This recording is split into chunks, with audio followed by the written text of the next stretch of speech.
Hey, what's up, guys? Back at you with another one of our baseball discussions. We're going to make this one pretty sweet and short and to the point. There's a bias among baseball historians against the 19th century. This is not a bias all the way around, and I know that there are a lot of fine baseball historians who love reading about the origins of the game and reading about the early days of the National League and some of the leagues that came up and fell away in the 19th century and so on. But hear me out on this one. I mean, the truth is that but when we think about baseball history, we tend to think about baseball history starting as modern history with 1901. I don't know where this started. I know, though, that this was the thing. If I read newspapers from 1949, this is clearly a thing. Usually where they're talking about the modern era, they're talking about the American National League era. I haven't looked backwards to see exactly where this begins. I have some suspicions, right?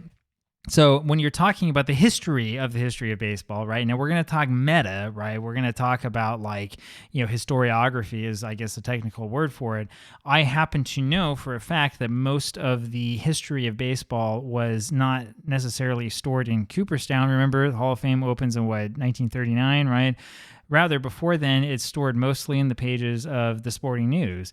And the reason why is because the Sporting News was the paper that won the war between the Sporting News and the Sporting Life, right? That's because the Sporting Life kind of threw its hat in the ring with the Federal League. That's at least the story that the Sporting News archivist will tell you.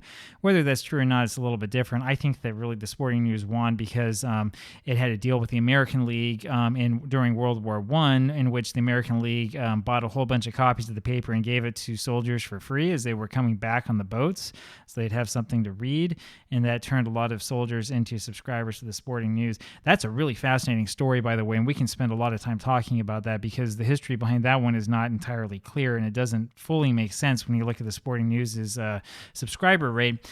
But at any rate, throughout the 1920s and especially in the 1930s, when the Depression was really kind of eating into everything and hurting the industry, the Sporting News became sort of the place to go to for the history of the sport.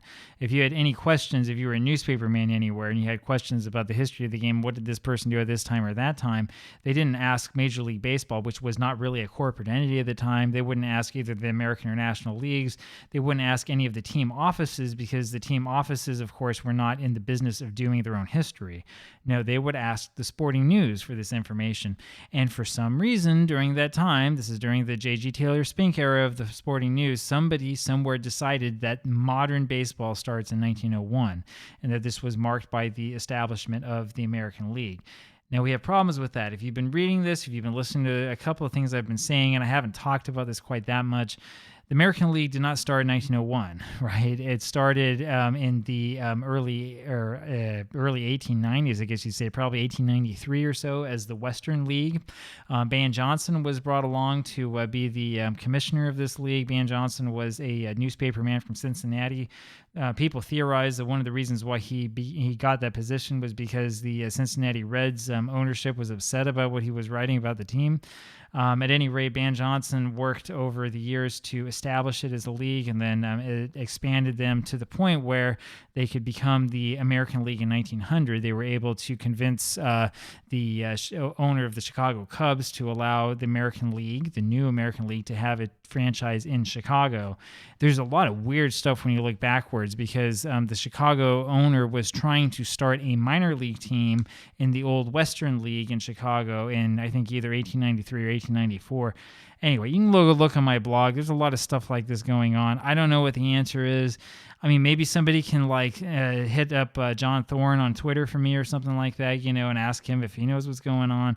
I have no idea, right? I don't have the time that I really would like to have to dig deep into this and figure out exactly what's happening. But I theorize that they were shenanigans, definitely.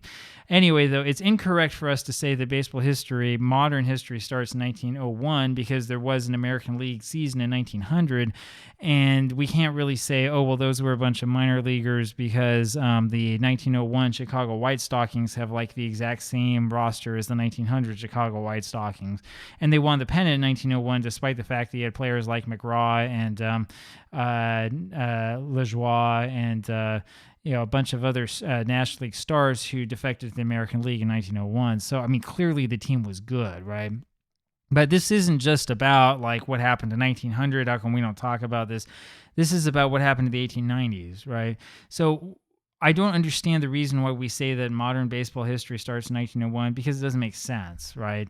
If you wanted to start modern baseball history anywhere, you need to look at the rule changes. And the rule change that was most meaningful happened in 1893 when the mound was moved to 60 feet 6 inches away from home plate. We all know that story, right? Where it was a miscalculation. The guy read the paper wrong, or that he had, or whatever it was. It was supposed to be like 60 feet away, I think it was, and he thought that there was a like 1/2 on it, or a 0.6, or I mean whatever, some stupid thing like that. So they made it exactly 60 feet 6 inches away. And I mean, because of that, that's kind of the start of modern baseball. A lot of people, when they think about 19th century baseball, are thinking about like, oh, well, you don't know how many balls and how many strikes you have. It changed year to year. Yeah, it's true. And that was cleared up by what, like 1889, you know? So, I mean, we have quite a bit of baseball history that, you know, kind of has been forgotten, right?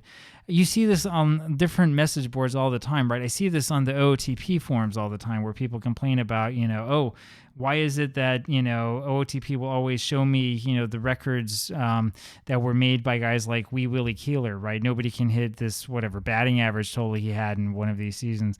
And part of the reason for this, of course, is because if you start an OOTP save in 1901, as most people will want to do, it will keep all of the records of all of the players, so all of their past playing history as well, and that's where the records come from. But that does mean that, yeah, you'll get some pretty crazy records coming from the early 1890s. And it's a problem, right? You know, because you'd have to skip out on 1901 and skip forward a little bit if you wanted to avoid that. And I mean, it turns into a headache if you're trying to set something up with OOTP. Really, what we should be doing is we should be studying baseball in the 1890s a little bit more instead of complaining about it. That's what I think we should do, and we should learn more about this history. There's a lot of cool stuff in the history back then, right? There are a lot of players, too, that have gone forgotten. When you look at, so, you know, I love playing APBA. If you go look, though, at the old APBA OFAS set, which came out in 1982, and they have the best players for each of the original 16 franchise teams, right? You see there's the same blunder again. We think the history started in 1901. There are 19th century players on the roster, but John McGraw doesn't make it because, sadly for him, the Baltimore Orioles disappeared. Now, I look at that and I think, well, I guess he probably should be with the New York Giants, but he didn't really have a New York Giants card that qualified, right? He could be with the Yankees, who were the team that came out of the Baltimore Orioles, but of course, he never played with that. That would be historically not just inaccurate, it would be bizarre if that were to happen, because the whole reason why he wanted to go to Baltimore in the first place was to avoid going to Brooklyn, going to New York. So it doesn't really make much sense. But that does mean that we have one of the best players of the turn of the 20th century who's not represented where he really should be. So, and it's all because the National League decided that they were going to go through contraction after the 1899 season. No fault of the players. So, I mean, I don't know. It's kind of odd. That's just one of the places where you see this. If you watched a lot of baseball, I don't know if they do it so much now on broadcasts. You can tell I haven't watched baseball actually in a couple of years. I'm going to have to start again now that they're playing the game fast again. But if you watch a lot of broadcasts, say from the 80s, and they're talking about history and records and things, it's always like since 1901, right? And they would have the graphic at the bottom of the screen that would tell you that.